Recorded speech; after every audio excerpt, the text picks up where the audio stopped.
Akpan and Ene were two parents with 9 wonderful children. They were very poor and did mini farming to earn a living. The name of their first son was Samuel. Because of the impoverished nature of the family, Samuel was forced to grow and mature. He started taking care of his younger ones from the age of 5, started cooking at the age of 10, started doing other chores at age 7. All eyes were on him because he was the eldest and it was his responsibility to take care of his siblings. His parents drilled it into his head that he had to grow up and fend for the family. So growing up, Samuel barely thought of himself. He started doing menial jobs as a teenager and would bring the money home for feeding. Every responsibility was on him. His siblings became entitled. They were taught to do so. Their parents would always say things like, "When Samuel grows up and makes money, he would take care of all of you."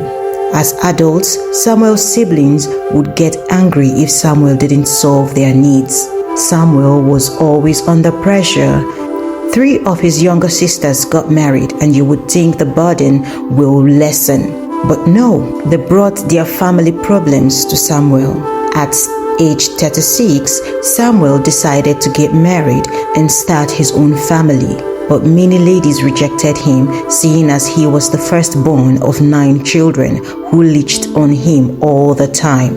After a long search, he found Mary, a beautiful damsel from a humble home. As a married man, Samuel's burdens increased. He had to care for his wife's family too. His wife started a petty trade to help out. Samuel decided to reduce the burdens he bore and focus on his family and parents. His siblings got angry and accused his wife of turning their brother against them. Mary had nothing to do with this. Samuel only decided to prioritize his family. He had helped his siblings start up their own business, even his sister's husbands, he also helped them. Yet these folks would still collect even the smallest money from Samuel. During celebrations like birthdays, Samuel never received gifts except from his wife. He would give gifts to his family members whenever they had celebrations. But whenever he had no money or no gifts to offer them, they would pick offense. One day, Samuel fell ill. His blood pressure was high, and many other things were wrong with him. His family members visited him with statements like, "You stress too much, you're a workaholic," and so on. None of them contributed to helping him get back on his feet. Samuel recovered but needed money for his business. He went to his siblings, but they laughed and said, "How can a rich man like you be asking us for money?" They never gave him anything.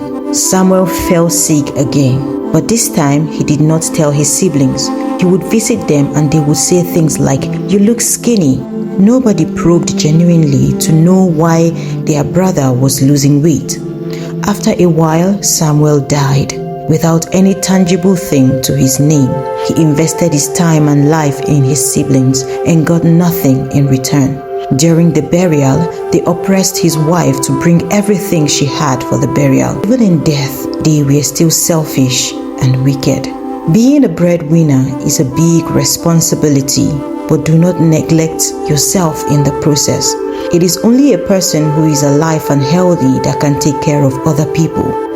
If you die, life will still go on. Everyone will find ways to cope. Dear breadwinner, you are doing well. I commend your strength, courage, and generosity. Please like this video and send it to every breadwinner you know to encourage them. And don't forget to subscribe to my channel for more amazing stories.